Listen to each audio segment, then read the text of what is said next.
चंद्रपूर जिल्ह्यातील लोहार डोंगरी येथील प्रस्तावित लोह खाणीला अखेर राज्य सरकारनं स्थगिती दिली आहे.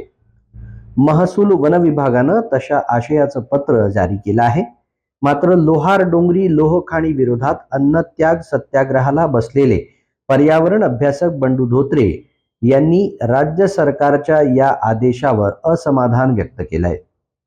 राज्य सरकारनं काढलेल्या आदेशातील तूर्तास स्थगिती या शब्दाला बंडू धोत्रे यांचा आक्षेप आहे. त्यांच्या मते राज्य वन्यजीव सल्लागार मंडळानं लोहार डोंगरी इथले खाणीला दिलेली परवानगी रद्द करावी, तेव्हाच आपण उपोषण मागे घेऊ अशी भूमिका त्यांनी घेतली आहे. चंद्रपूर जिल्ह्यातील ब्रह्मपुरी तालुक्याच्या सीमेवर असलेल्या मोठ्या जंगलपट्ट्यात ही लोहार डोंगरी लोह खाण प्रस्तावित आहे. ही लोह खाण झाल्यास वाघांचं दक्षिणेकडे जाणारे भ्रमणमार्ग खंडित होणार असून मानव वन्यजीव संघर्षात अधिक भर पडणार आहे.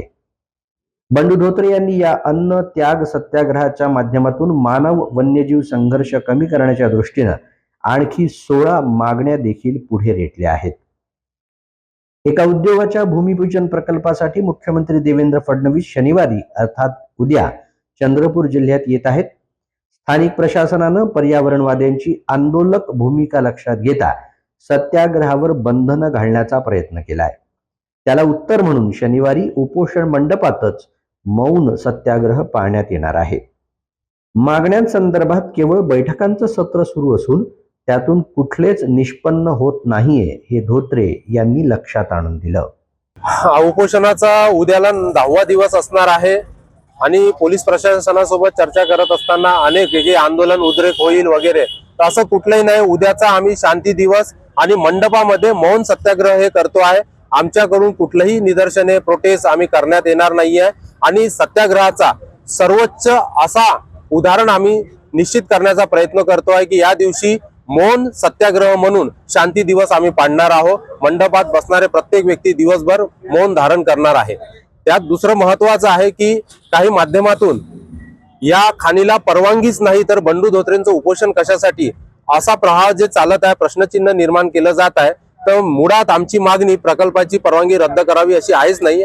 याची मला जाणीव आहे कार्यकर्ता म्हणून त्या क्षेत्राचा, की राज्य ही वन्यजीव विषयक शिफारस करते किंवा वन्यजीव विषयक परवानगी देत असते. ती त्यांनी वाईल्ड लाईफ रिकमेंडेशन जे काही आहे प्रकल्पाच्या बाबतीत दिलेलं आहे, हीच वन्यजीव विषयक परवानगी शिफारस रद्द करावी अशी आमची मागणी आहे. त्या मागणीचा कुठेही उल्लेख होताना दिसत नाही.